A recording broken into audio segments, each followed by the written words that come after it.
weren't you going to play some of that song so I can, like, get into my metal voice?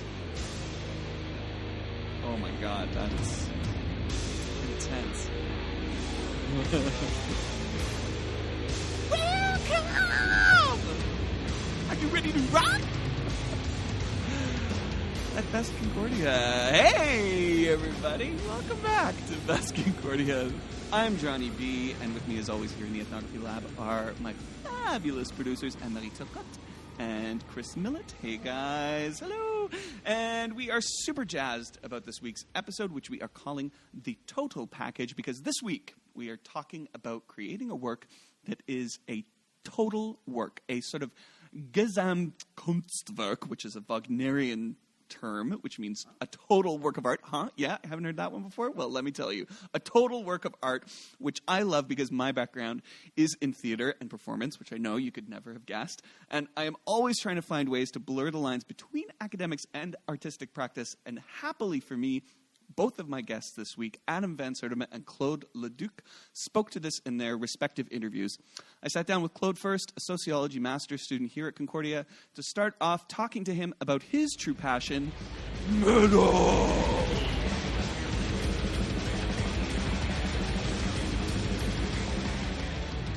You are a musician. Yep. And how many projects have you got on the go right now? How many bands have you got? Right now, 2. Okay. It's completely different, but they're all within the spectrum of metal. Okay, so these 2 projects, what are they're untitled? They're titled? No, they're titled, of course. One, we came out with our first full-length album last year. Amazing. The band's called Chthe'ilist. Say again? Chthe'ilist. I've heard so many different pronunciations. We're probably the only band with an apostrophe in it. And okay, spell it in for the me. name. CHTHE apostrophe ILIST. Okay, what is the story behind that crazy name? Well, it started when it stems from the very idea that might as well make up a word if we're gonna make up something. If we're gonna get creative, I think there was this idea at some point of creating an entire language around the lore, or the story surrounding the album and the band in general. But then that kind of stuck around, but in a lesser form. And it's loosely based on the word Stonic, which is a kind of phantom or an apparition. Okay. And we just fucked around with the word until Stonic. Yeah. And that band is mostly the brainchild of a really good friend of mine, Phil Touga. He lives in Longueuil, and he's been around the scene. Yeah, he's been around the scene for a while. The metal scene? Yeah, he's got a lot of other bands and stuff. Amazing guitar player. Nice. Yeah, and in that band, I write some stuff, and I'm a full-time member, contributing, creative and everything. But it's his brainchild. What do you play? I play guitar, lead guitars, and sometimes back vocals. I say sometimes because it depends on my headspace live. Track. Yeah. And the other project's called Sutra, and even though it's still within the realm of metal, it's I wouldn't say diametrically opposed, but very, very different. It's on the other end of the metal spectrum. Yeah, it's metal-based music, but it's it's an eclectic mix of influences. Okay. That one revolves more around my own themes of sort of Eastern mysticism, philosophy, existentialism, things like that. Mm-hmm. And we came out with a demo a year and a half ago now, a couple of songs. And for a band that's never played a gig, it caused a pretty decent splash. I'm pretty happy with the reception. Nice. We even have label interest, so that's amazing. Really cool. And is that one your brainchild? Yeah, that one's cool. Yeah, that one's my baby. Say the name again for me. Sutra. Okay. With an H. Okay. Right, gotcha. Yeah. You said that the first group is diametrically opposed to the second group in terms of style. So because help a noob out. Sutra takes a lot of influences from a lot of non-metal stuff. Okay. And not that Chthe'ilist doesn't, but it's just completely different. My approach with Sutra, especially if I'm writing anything, is to listen to anything but metal. Okay. I'm really into I like a lot of fusion, a lot of jazz. I like shoegaze. I like a lot of electro music as well. Yeah. Just contemporary classical music. I'm a huge Olivier Messiaen fan, so I tend to listen to a lot of French composers like that, like him. Cool. And that's the type of stuff I want to bring in, because like I like the metal aesthetic, but like I don't want I want to do something else, right? Right. And Chthe'ilist is something very different in the sense that like it's not typically metal either, but the influences are usually much more like grounded in metal. Like we take a lot from the early 90s Finnish and Swedish scenes. Okay. Because the thing with metal is that like not only did it grow different like styles, but it also had different scenes like on the international scale. Right. And what's really interesting about that is that they're very distinct, to the point that, you know, a lot of people who just listen to metal, even passively for a bit, they can start to tell the differences. You can listen to a band and tell where they're from. So what is it that sort of like distinguishes the Finnish and Swedish? The Finnish death metal scene was very... it's death metal now we're death talking, metal. not just like straight death up metal, metal specifically. Like death metal. So like, okay, cool. you know, you have... yeah, maybe I should go into that before we even say... Yeah, so you have like the typical heavy metal, which is what people know, right? Like Iron Maiden. A lot of people argue over who was the first metal band. Some would say, many would, you know, probably accurately say it was Black Sabbath. I tend to think it was Deep Purple. Okay. But, you know, it's going to be a throwdown here with Kris and Claude. So it depends. Some would even say it's Blue Cheer. You know, like... Wait, get over here, Kris. Get over here. If you're going to say it's Deep Purple, then you might as well just say it's Chuck Berry. Like, if you're not going to draw a line somewhere. But the thing is that... be metal at the beginning of the first rock riff, then like where but Richie Black... Sabbath was the first that really, I think, defined the genre.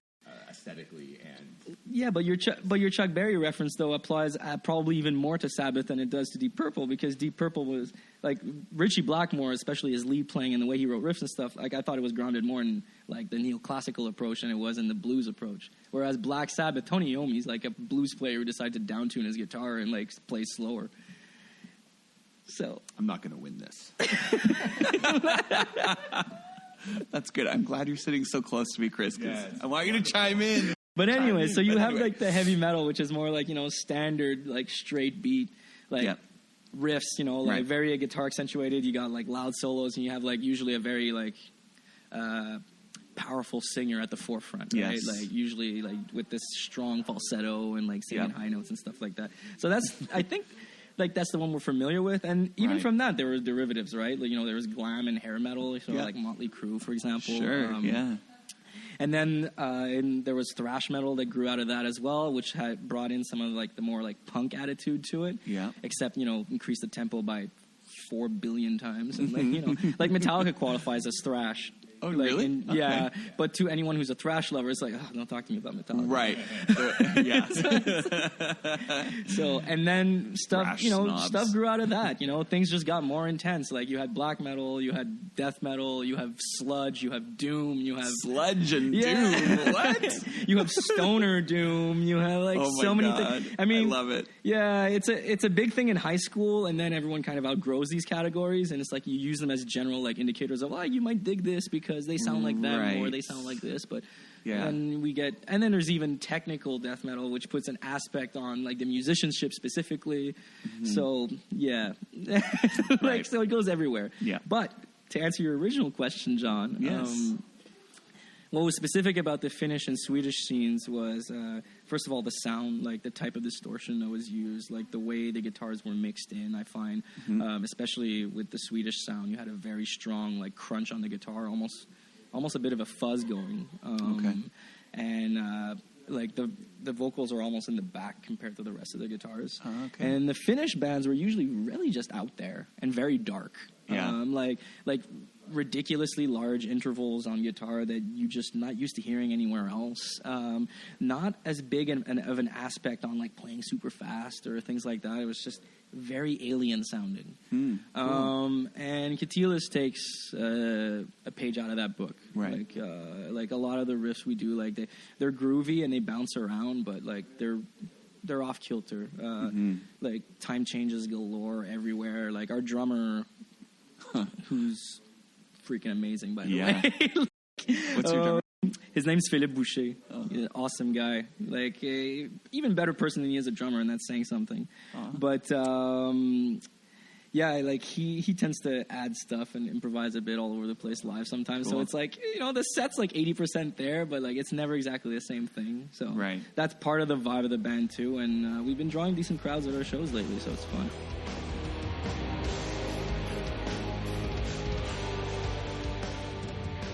And the album that you're cutting now, this is the band that has not played a single gig, but you've recorded 2 albums now? No, well, we've recorded. We came out with our demo a year and a half ago, like I said, and now we're in the process of putting the finishing touches on our full length. Okay. We don't have a drummer yet. That's why we haven't played a gig. Classic issue. Yeah, that's a classic issue? We actually got a session guy to do the drums from France. The stuff is extremely challenging with like really, really high tempos. Okay. I'm like, so this song's at 240 and I want you to play like 16th notes, it's like, it's demanding. Holy shit. That's not just crazy. in terms of the speed is one thing, but you don't want just speed too. You want like variety. You want it to be interesting. Like the speed is a factor. It's an aesthetic choice. It's not like this, like I got to show that I'm faster than everyone type of thing, and that shows. That attitude shows, I find, because that was prevalent or continues to be in music, and especially metal, because you get this performance culture going, especially now with YouTube, like where, guitarists can like just like, okay, look what I can do. I can do a cover of this and like, and then like, so you start your band and then your band becomes an avenue to show off rather than express yourself. So it's a fine line to walk. Yeah, it's a fine line to walk. Between when you get to a certain like level of performance, like playing at those tempos and playing with that intensity is one thing, and being expressive with it is another. So you can get. We're actually lucky here in Quebec because we have one of the richest extreme music scenes on the planet. Oh, really? Yeah, I didn't. I mean, it's up and down in waves, but like Quebec metal in general, we're internationally recognized for that. Wow, that's cool. Some of the founding bands and the bands that had like the most profound effects on extreme metal come from here. Yeah, and you say it goes up and down. Hey, so it's like anything. Sometimes the scene's in a better state than others. I know, at other times. Is there like a sort of like a classic time period for metal in Quebec? Oh, that depends who you ask. But since I'm here and I'm the one mic'd up, for you, I can say what I want. Exactly. What's Claude's classic metal for me, like it spans a decent time, but there was this strong period in the mid '90s, early to mid '90s, and there was also a really big period in the early 2000s. Oh yeah. I remember when I was like 15, 16, and like I could go see a show practically every second week, and it would be a decent band playing. Wow, cool. But I mean, it's not all on just like the culture, as well. It has to do also with like different ways of promoting yourself, and different music like tends to bring about changes in the culture, right? And like like what you see nowadays is that you have a lot of opportunities to go to shows, but a lot of people are booking bands that don't necessarily belong together. Yeah. And that's my observation. So you'll get like crazy shows with like 5 or 6 bands, and then you'll have people who are just there for the opening band, people who are just there for like the 4th band, and then sometimes you'll be in an awkward position where the headliner had less people than the band playing. Oh, really? Before. But it's easy also to get nostalgic about. When I was a little younger, things were going so well. Yeah. Yeah. Well, yeah, and I think people tend to identify with the time that their formative years, right? When, like you talked earlier about like the importance of those different identifications when you're in high school, and I just think that of course it makes sense, right? You're like really starting to strongly figure out that identity during that time period.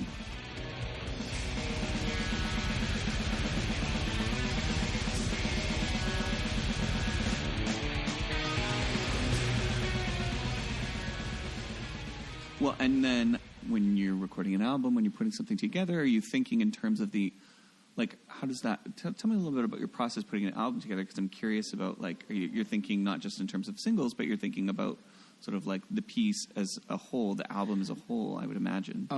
Yeah, John, that's honestly the only way I think about it. Yeah. I've had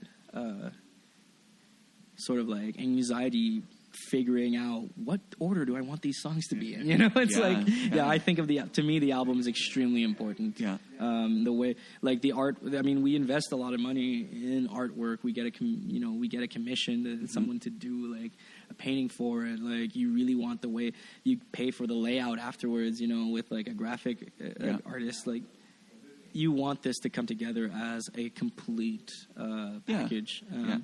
I mean, I hate calling it a package, but that's what it is. Like, right. You know, and to me, it's just like the third song fits there because, you know, it's contextualized with the second and the fourth, you know, like you want those things like matter to me. So, yeah. Talking about this sort of like album concept, can you talk a little bit about the new album that's coming out? Like, yeah, sure. What's the concept? It's our first full length, right? So like the album loosely follows the theme of someone struggling with spiritual detachment. Yeah. Like it's being kind of like it's someone like, you know, it loosely follows, you know, this general theme of existential dread, of like self-doubt and then, you know, having a hard time with one's own skepticism. You know, when does it end? When does it stop? And, you know, we play on different variations of that, you know, existential crisis or different interpretations of it, where we're talking about, you know, the Nietzsche's abyss or, you know, like... My favorite. Yeah. Or, you know, the sort of like the samsara in a lot of like Hindu and Buddhist scriptures. So, yeah.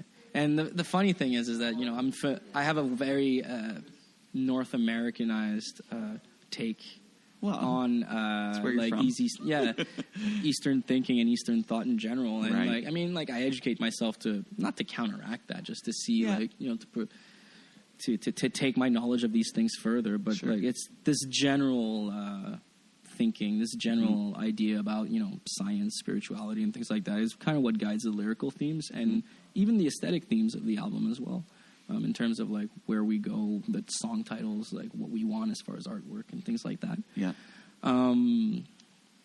Like the general I think that's what it's all about.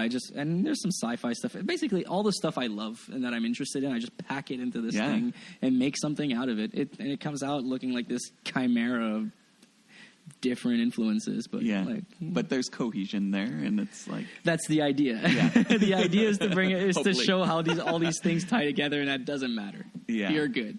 And is it just you sort of mostly having input into this album? Or? Well, no, my bassist and best friend Alex Bale, who's an amazing amazing bassist, by the way. Like we have very similar interests on those lines, whether they're intellectual or like musical. So we kind of bring those together. And I write most of the songs, but like he's a big contributing. Like he has a lot of say in terms of the arrangements and in terms of like putting things together and where we should go and what we should do and things like that. Cool. Yeah. On top of writing like his own bass lines and writing some of the drum parts as well. And you guys have been writing together for a long time, or? Yeah. Well, I mean, like writing together, we've been jamming together since like, you know, grade 8. Oh, no way. grade That's awesome. 8. But when we both picked up guitar, like he plays guitar as well. And I remember jamming Metallica tunes in my bedroom, you know, like, like, I mean, that's where it starts for most of us. But no, he's like, we write together. And some of the songs on this album's been a long time coming. So for me, it's like a bit of a, when people ask me about it, I usually say it's like I'm vomiting this album. Like I'm getting it over with so I can move on. I'm like, this album hasn't even come out yet, and I'm already like writing stuff for the sophomore effort, you know? Like, but because I mean, some of the songs, like there are songs that I wrote last year on this album, and there are songs that were written 5 years ago. Like, so, like, there's going to be an interesting mix. There's a mix in terms of that time frame. So it didn't all just vomit out at once. Yeah, so been there's like a gradual vomiting. Yeah, exactly. But it's just now it's all coming out, right? Like, right. Controlled vomit. Yeah, exactly. It's also kind of painful. Also painful. Yeah, no doubt.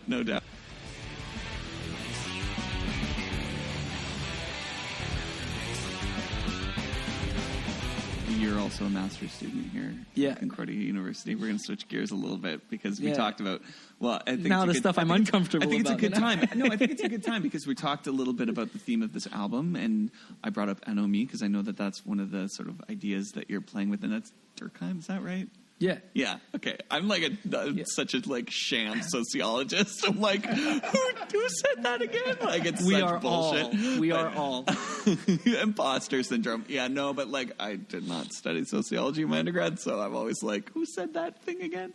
But I think it's a good time maybe to talk about because I'm curious about that overlap between maybe your academics and your music. And I, from what you've said, I see a link between the two. There's some thematic links there. So just on the basis of what I'm interested in, I think the main link has to do with these issues I addressed before in terms of anxiety, existential dread, transcendence. The notion of a divinity in general. I don't want to dumb it down to this to one sentence as the search for God, but I mean it's kind of. I guess you could take it there. It's not. Sure. I mean, it starts there, but I also have my interests in sci-fi are also lead me to try to problematize, the things I talk about in school or the things that I'm interested in school. Yeah. This idea of AI and what we're doing with ourselves as social beings with computers, technology, cell phones, all this thing. I just had a conversation with a friend of mine yesterday, and. I figured I would bring this up if this question came up today because, I felt it encapsulated really well what I wanted to talk about. Yeah. He was talking about how we're working on this technology right now, and I say we, humanity collectively, called text to voice, text to speech. I forget which one, but it's it's the opposite of saying something into your phone or having it written out or dictation. It's the opposite. It's you write something as a text, and then the computer hears someone's voice for a minute, and then from that sample they can basically get an idea of that entire the way that person talks. So using your voice, but not actually hearing you say it, but it's your... Oh, wow. And he was very, very enthusiastic about that, and my initial reaction was, I am scared shitless about this. And he was asking me why, and I told him, I'm like, well, look, we've already taken the step where we've taken conversations that we have in a context as embodied human beings. Yeah. Inside a room, one human being to another, we have different inflections. In our voices, we have different body languages, mannerisms. Language is not just one dimensional. It's not information. It's a world that's being thrown at you. Absolutely. Right? And we've already narrowed that down into a text format, which we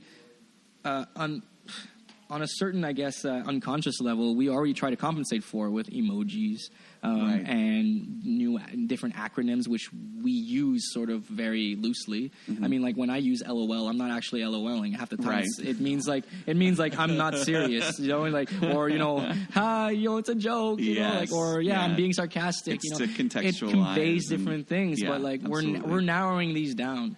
And I'm not trying to take this to the level of this newspeak 1984 argument, but the way I see it is that we're getting rid of the context in favor of practicality, and that stems from this push towards this technological push of making everything immediate.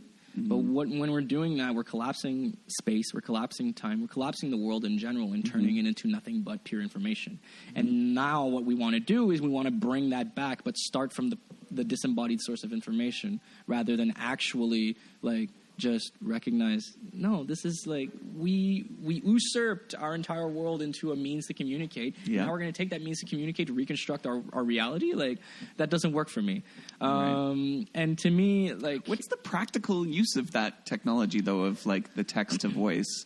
Where would that be used? Would that be Well, he was coming from a gaming context, so you can construct an avatar that's much more convincing, right? Ah, yes. And the idea of online avatars is directly tied to what I'm talking about, but it warrants a discussion unto itself, practically. But I forget the context in which we were talking about it. Right now, it escapes me, but the idea is that just like anything, convenience, right? You don't have to read your text anymore, and you don't have to listen to Siri tell you what the text says. You can actually hear the voice of whoever. Say it. Yeah, exactly. But then it's like, why don't you just leave a voicemail? But you're hearing a digitized version of the text. You're hearing a computerized interpretation. The inflections, the body language, like the subtle tone of voice, and essentially the agency over your words is slowly stripped from you. And to me, is it just an extension? Yeah, but extension. That's the thing, though. Extension ends up taking you over. The classical approach to the cybernetic system, to have this idea that you have a closed-in system of information, communication.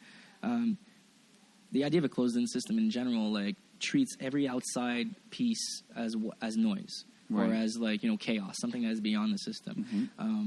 Barring the ability to actually control, human error and therefore noise, what you're going to do is you're going to put the human right in the middle of the system, between the input of information, between the output.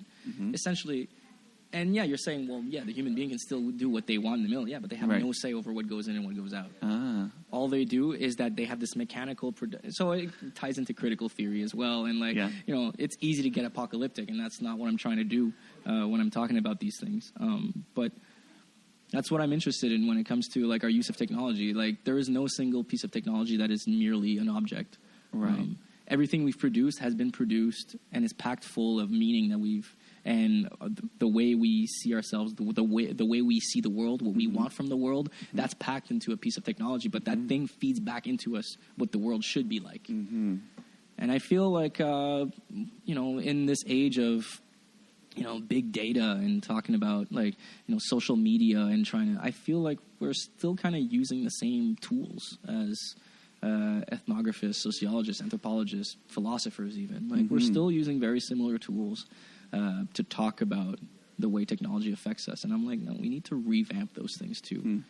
Do I know how we can do that? What sorts of tools? Well, for example, conceiving when I say tools, I mean concepts or theories. Right. The way we understand, for example, the object of a social relationship. I'm bringing Durkheim back here, right? An object of sociology as an object itself, and the way that you can think of it. And it's not that is out of date. We can certainly go back to Durkheim and realize how much we misinterpreted a lot of the things he said. Yeah. But that's what I mean. We can't consider social interaction the same way we do now as we did, let's say, even 30, 40 years ago. Sure. Because it's not the same social interaction anymore. No. It is mediated by completely different objects. And those objects are packed full of meaning. Those objects are historical. Right, yeah. I feel like I'm talking all over the place. No. This is great. I love hearing this stuff. Yeah, so that's the stuff I'm into. And I guess, I guess the more mechanical side of my thinking comes out at school. Is there a particular is there a particular object that you would want to look at in terms of? Well, that's the challenge actually. Because do you think about maybe your music, or maybe there's a? Well, that's been the biggest problem for me, figuring an avenue in which I can explore this idea specifically. This idea of technology becoming an automating process. Technology feeding back into you what it wants. Inevitably boils down to a phenomenology of what is happening. And I'm a sociology grad student, not a philosophy one. So, so there's ways to work around that. I've spent the greater part of the last while working almost exclusively on music. Yeah. No, my profs did not hear this. But now I'm just getting back into it, and that's you really touched on the soft point, I guess, John. That's really what I'm working on, getting an object in. Yeah. And more I think it's going to revolve around these technologies, right? This text to voice phenomena or things like that. I'm going to find something in there, and that's what I'm going to, because the ideas are all there. And I am doing more of a theoretical paper at the start. Yeah. So it's going to be a treatment of these objects more than anything.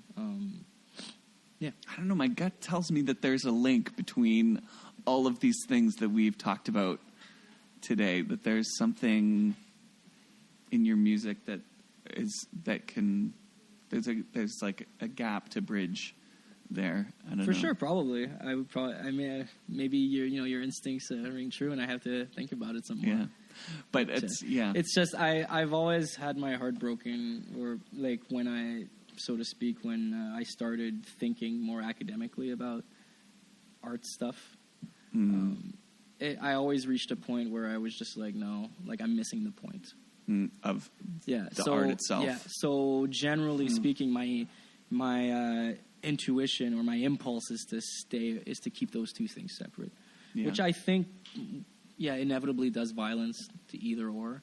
Right. If you're resistant to that and you want to keep them separate, but it's almost more of it's a security barrier, almost like I need to keep those things apart or else something's not going to go right somewhere. Right. But I mean, like maybe that's like anything else, right? Maybe I'll just get over it. Yeah. Well, I'm super curious to have you come back and talk about all of this stuff again. Will you come back? Yeah, I will. Okay. Especially when I've got some more research laid out and be like, this is what I'm doing. Yeah. You were right, John. I can't wait for that moment of vindication. It's going to be so good. Well, Claude, thank you so much for coming. This has been so great. I've learned a lot listening to this because I don't know shit about metal, but now I do. And awesome. Yeah, this has been a really fun talk.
So that was Effervesce by Sutra, which is Claude's brainchild.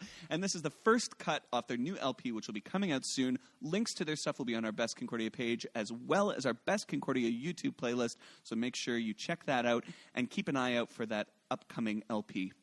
Now we're bringing it back into the ethnography lab with Adam Van Sertima, whose band Adam the Snipes, you might remember, was featured on our very first episode.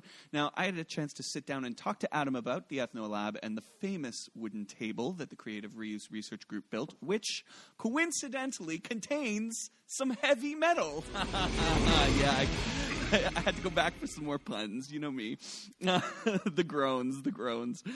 So Adam talked to me about how the table came together. Right? Yeah. The intrinsic shared humanity imbued in the creation of material objects. How's that for a highfalutin sentence? Yeah. And the creative process that is the interpretation of research. I want to talk to you a little bit about this Creative Reuse Group. Now, we talked a bit before, and you said that it's ironically or coincidentally under construction kind of at the moment. Yes, the Creative Reuse Group. There are some folks here who are very interested in reuse, recycling, and environmental issues as an anthropological problem to be discussed and considered, and also to be activated. Right. And I'm certainly for that, but it's not part of my intellectual purview per se. But when we got together, we were talking about, well, we don't have a lot of budget for the lab. I said, well, why don't we just buy some stuff? And I know where there's a pile of wood. We can make things. Yeah. And people looked like, oh, my God, you can make things. We can make a thing. And I'm like, that's what I'm doing on and off because, summers and have you worked as like a builder, a carpenter? Well, I work as a carpenter a lot of the time when I basically don't have a teaching contract. Okay. So there was a pile of old wood from a building that's going to be destroyed and an industrial complex near my house. And so I said, well, we could make a table, which is right here in front of us. And so we got together and made it over January, and here it is now in all its glory. It was very interesting because it really brought people together to go and work on this and to because there's some people with some experience, some people with no experience, and they all got a chance to go and work and grow, and that was a really fabulous experience for everybody. I really loved being part of that. Cool. And so where did you pick up the skill of being a carpenter? I was very hungry. Yeah. And I needed work. And this, oddly enough, seems to be the story of my life because I got into teaching because of that. Okay. So I know over the years I just worked originally building fences for a friend of mine. We were both in undergrads. And we did this for a few years because it was a good way to make money. We lived out in the western part of Quebec. Okay. And that was how we just made money, is building fences and doing repairs. And, we went off and finished our degrees and went off into other things. And then he actually started a media marketing company. Okay. It was quite successful and sold it to buy a horse farm. Oh, yeah. And then he started a business. So, in fact, I've been working for him building fences again. Okay. We make considerably more money than we did You've come when we were full kids. circle. Oh, that's nice. Yes, it is. Yes. But so you didn't go to carpentry school or anything like that? No. You're just self-taught. I actually went to a trades high school, but I studied electronics and electricity. Oh, okay. And no carpenters in your family besides you? My brother kind of does it, but I find him a little eccentric. Okay. About what he does. But no. There are a lot of, my dad was a diesel mechanic before he became an engineer. Right. Okay. So, and when you guys were making the table and collaborating on that, was that sort of like, I don't know, were you thinking about it in terms of like, this is a research project and this is a research process? Like, was there sort of conversations around that? Not really. I think there was just an idea that this is a fun and interesting thing to do. Mm-hmm. And one element of my dissertation research is discussing how disciplines that traditionally aren't thought of as being expressive media, as being expressive engineering, even to some extent the humanities. Yeah. You analyze art, right, but you don't actually do art, right, written large. And part of my idea is that when you get people to build things, they discover questions they didn't realize they had. Mm-hmm. And this is a very this can sound very airy-fairy, although there's actually within logic there is actually an argument for why this can happen, right? And which is part of what I'm pursuing. And C.S. Peirce touches on abductive logic. It goes back to Aristotle. So the idea is, no, let's just build something because it's fun and interesting, and then we will suddenly realize, oh, there are all these questions that we can raise about the object. Right. So were there any questions that came up for you or for anybody else? Yes. Could I get it to work?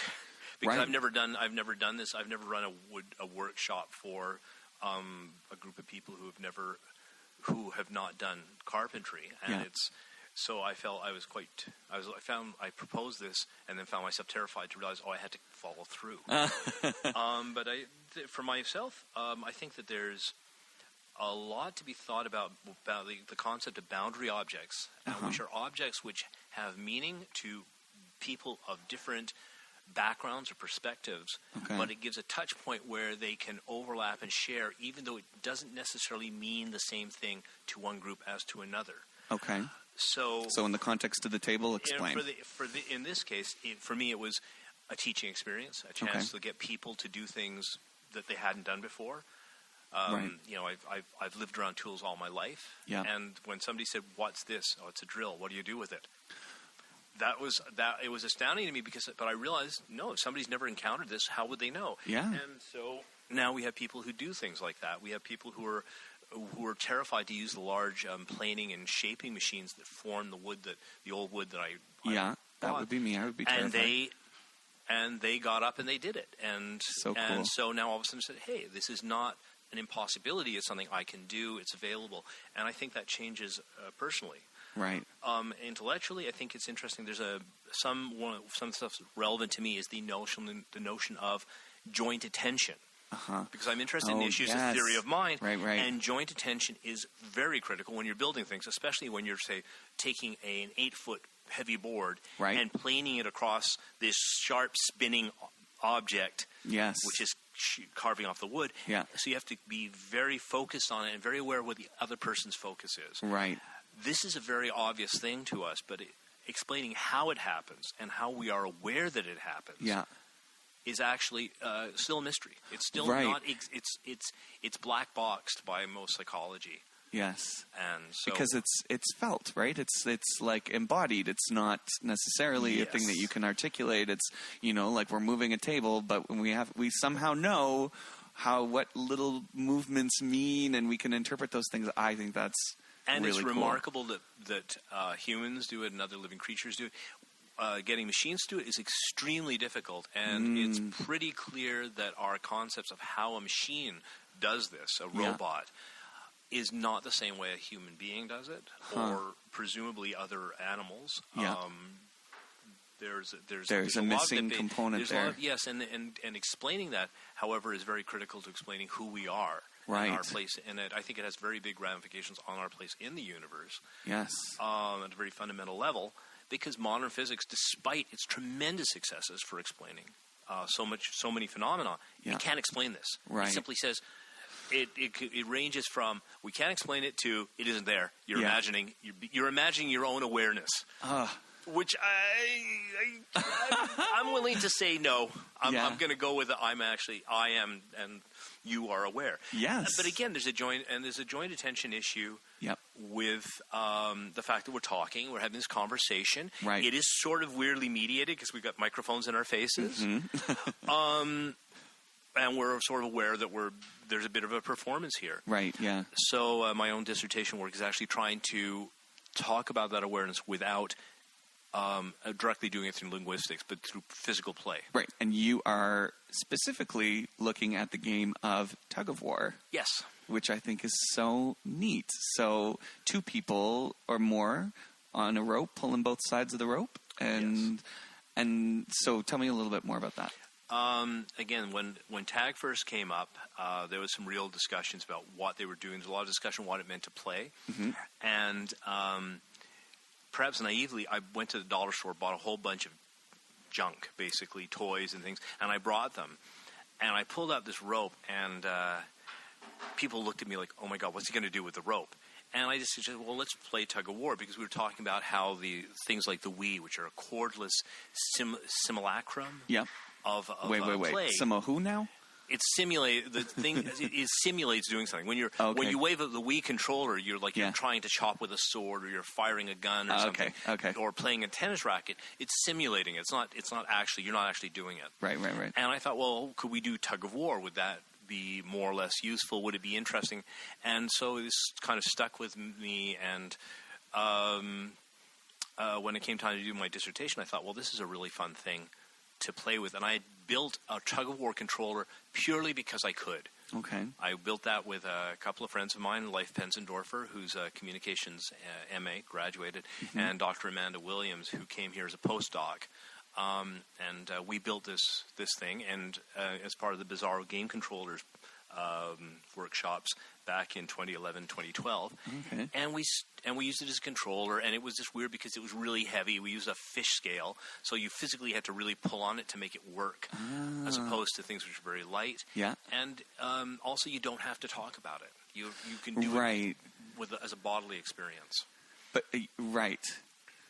And then what happens to that bodily experience when it's over in terms of you as a researcher? This is where it gets complex, because I'm looking at qualitative methods of talking about it and accounts. There are within philosophy and sort of within phenomenology. And I'm going to backtrack.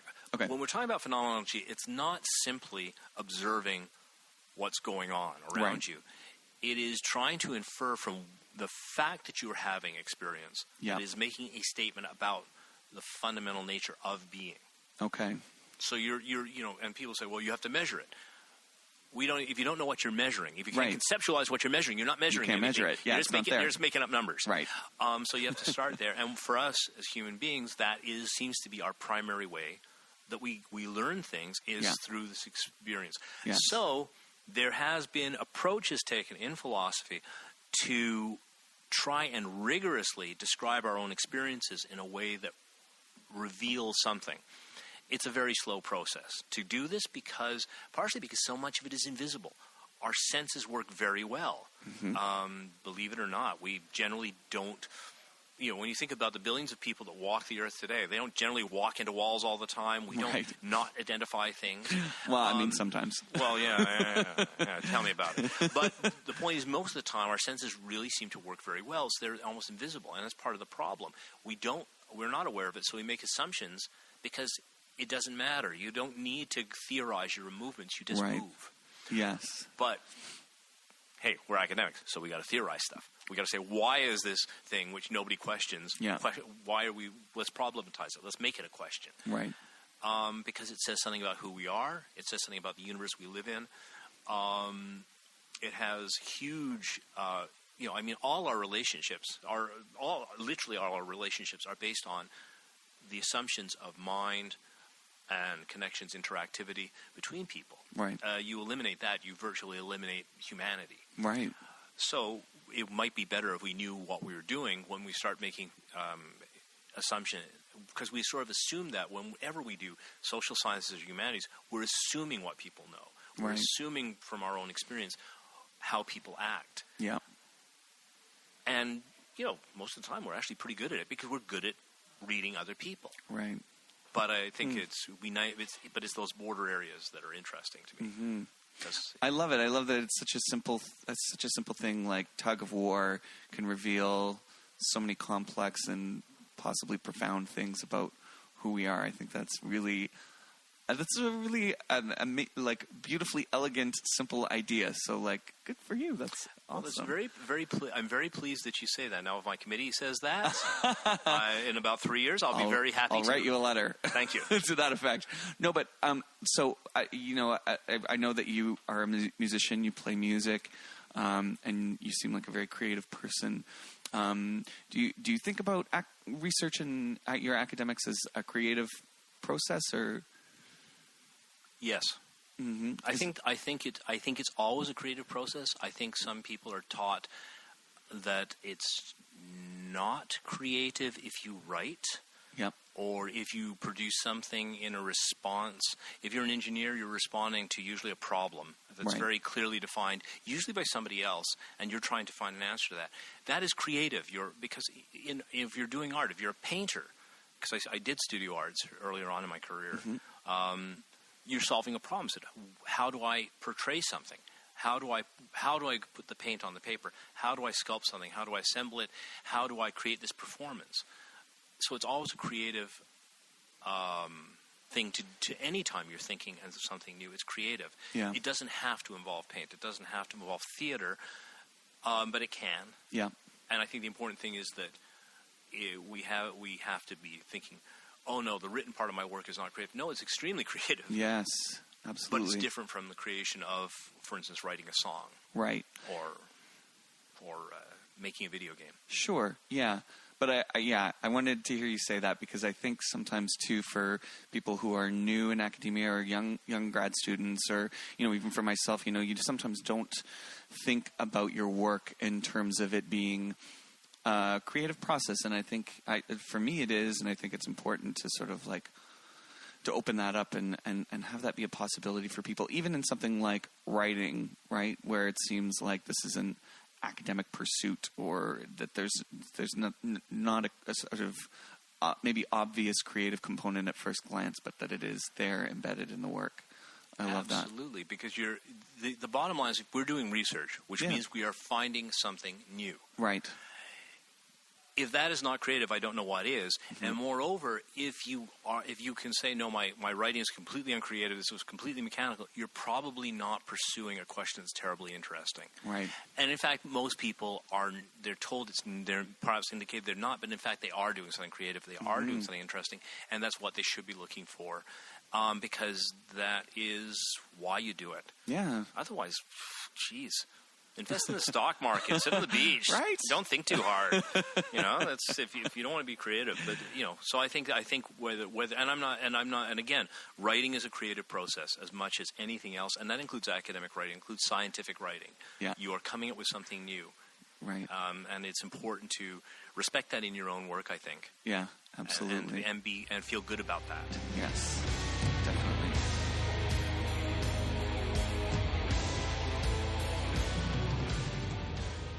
So, our final segment today is another off-the-record segment, and this time Adam turned the tables on yours truly and asked me about my own research, and I explained how I'm trying being the operative word, to bridge my work as an artist with my master's research.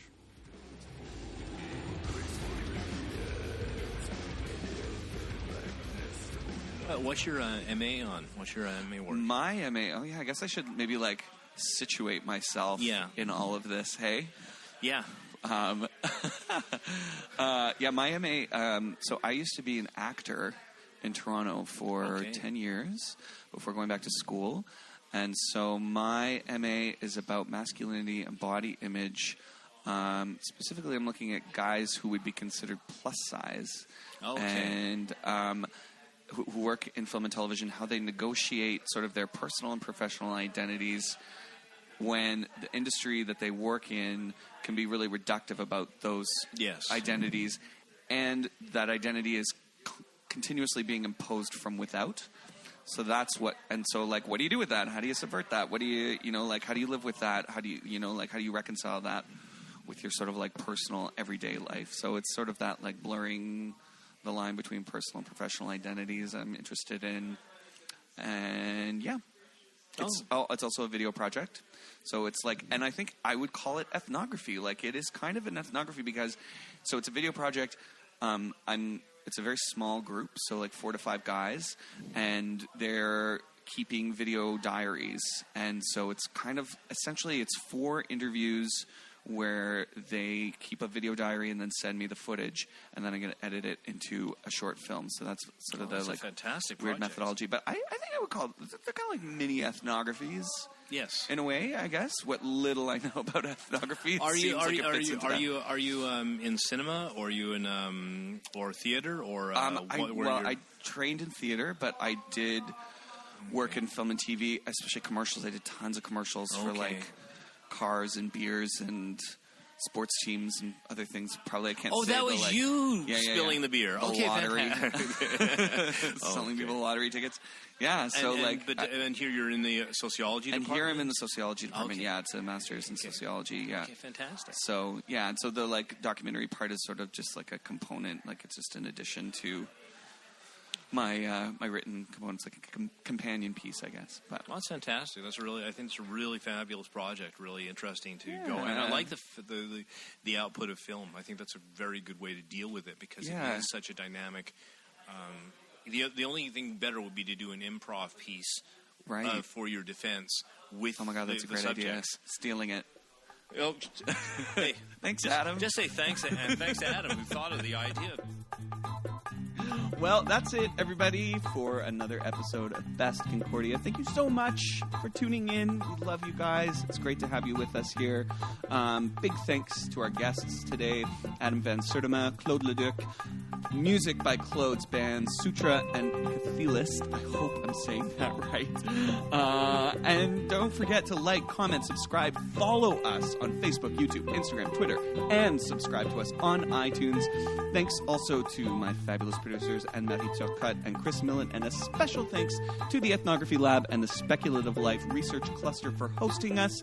That's it for another episode. We will see you next week. Bye. Probably. We only have like 20 million social medias right now. Snapchat, WhatsApp. They need to be able to contact us. How are they going to be able to find us? It's so hard to reach us. It's all for the fans. Do it for the kids. It's like postcards, written mail, snail mail. Oh, we need a P.O. box. That's the thing we're missing.